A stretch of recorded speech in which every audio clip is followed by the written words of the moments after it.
How to fix iPhone showing suddenly battery health service. Hello everyone, I am Bishakha and welcome to our channel Create Login and Delete. Let's get right into the tutorial. In order to fix iPhone showing suddenly battery health service, firstly launch the settings application on your device. Check for iOS updates in your software update settings. Tap on General and then on Software Update and make sure your iPhone is updated to the latest version of iOS. Now, try to force restart your device.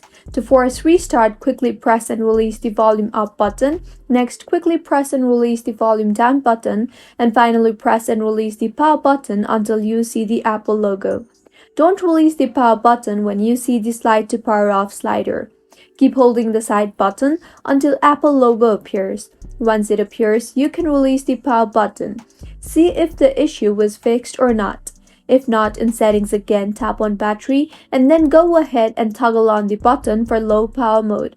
Now, simply connect your device to a charger. Make sure you are using Apple verified charger and once the battery reaches to 80%, disconnect your charger and see if the problem is fixed or not. If you are still facing the same problem, then go ahead and reset all settings.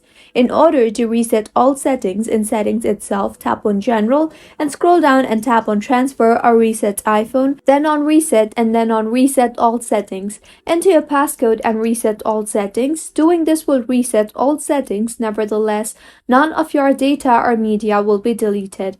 Your iPhone will take an auto restart now. Your problem should have been fixed by now. If not, you might have to replace your battery with a new one. If you find this tutorial helpful, do subscribe to our channel. Thank you for staying with us until the end.